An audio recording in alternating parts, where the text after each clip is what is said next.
Guys, please make sure you stand till the end. One common mistake that people often make can cost you thousands of dollars in repairs, parts, diagnostics that you may actually not even need. Stay with us, we'll explain what we're talking about.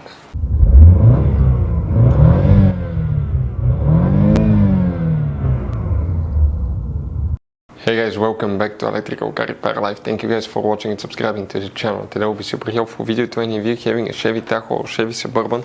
This generation right here from year 2014 to year 2020. If you have a problem, guys, that's super annoying. Actually, when you turn your car off, the radiator fan stays on or doesn't turn off. The fan stays on. Even when you're driving the car, you turn the ignition on, you hear the fan running all the time. We'll explain what often can cause that. It could be simple fix.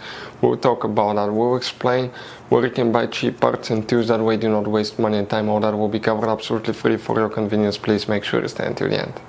So before we start, guys, let us tell you a little bit about us. Every single car we get here at the garage, we try to make at least 200 to 300 free repair videos. We take them, guys, completely apart. We show you how to fix engines, transmissions, bodywork, guys, engine codes, transmission codes, fuses, relays as well, guys. Why we do all that? Because our mission in the shop is to save as much money as we can. All we need in return, please subscribe to the channel, like the video. That way we can keep making these free videos. Guys, we have more than 15,000 free repair videos on our YouTube channels that can save you thousands of dollars in future repairs. And if you guys need to buy any parts, tools at a good price, quick shipping, that way do not waste money and time.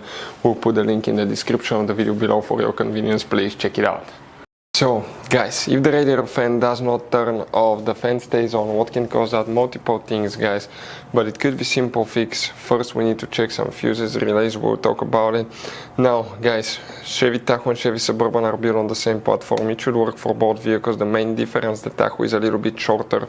There will be 5 different hidden fuse boxes in that SUV that most people do not know where they're located, and that's okay. That's why we made a video on our YouTube channel that's called Chevy Tahoe Chevy Suburban fuse box location and diagram.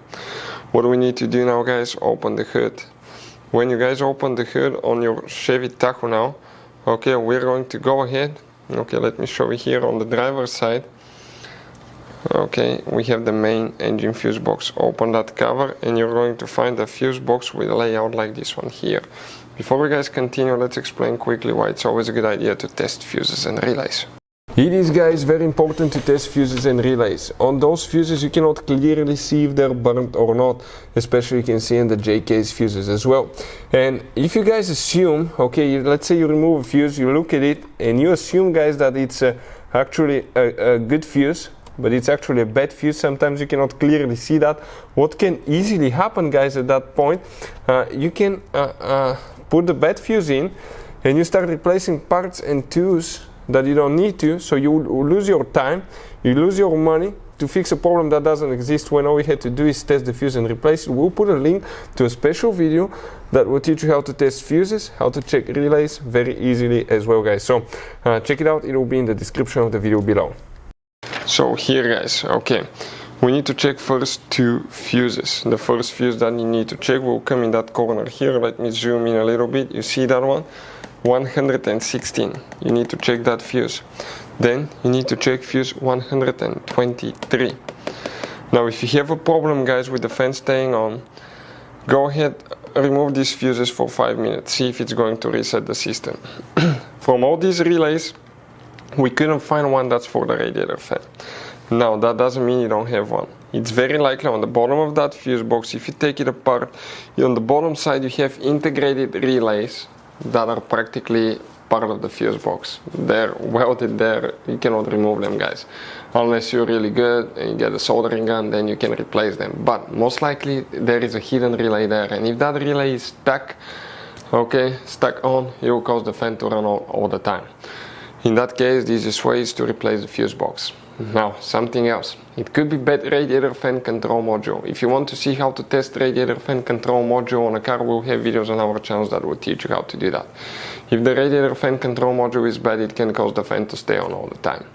Something else, the signal wire from the engine computer to the radiator fan. There will be one wire, and if that wire is internally broken, we've seen that happen twice in our career, that caused the fan to stay on all the time.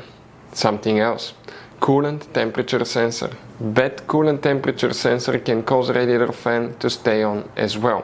For any of you that do not know how to test coolant temperature sensor, we'll have that video on our channels as well.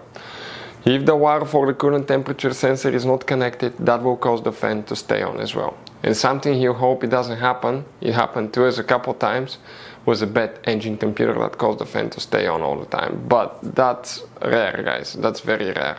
Always check coolant temperature sensor, connection, wires, radiator fan control module, fuses and relays first. Those are the most common things we see at the garage. So guys, I want to show you now something. Okay, check this thing out. You have all different kinds of fuses. Fuses, relays, circuit breakers, something that could be really hard to find, and if you're in the middle of nowhere, you don't have a replacement one, you may end up being stuck, guys, in the middle of nowhere, or they can be seriously overpriced. So what we do, we usually buy some spare ones, we put in the glove box for a peace of mind. We'll put the link in the description of the video below where you can get them at a good price, quick shipping, that way you do not waste money and time. Hopefully the video will be helpful. Thank you for watching and see you guys next time.